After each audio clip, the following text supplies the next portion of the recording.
All right, so slicing is also referred to as mechanical seeding. It's a method that we use. Basically, we have blades that are attached to our drop seeders, which will cut slits in the topsoil level, dropping seed right behind them into those slits. That just ensures better seed soil contact, boosting up the germination process. So we do slicing in the spring because it is immediate seed to soil contact. What that's going to do is give your lawn a longer duration period to sort of grow before the summer months come, so we can run into high heat, drought stress, weed pressure in the summer months. So the longer your grass is, the more healthy it is, and the more it can withstand going into the summer. So our seed blend is primarily tall fescue with a little bit of perennial rye and Kentucky blue in there.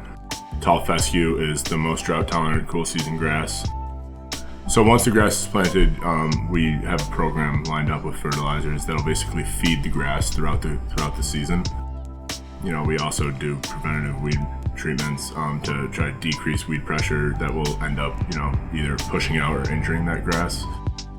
When our slice seeders can't reach a certain spot, we'll hand seed those areas. Usually these areas consist of edges of properties, tighter areas that the slice seeders are too big to go into.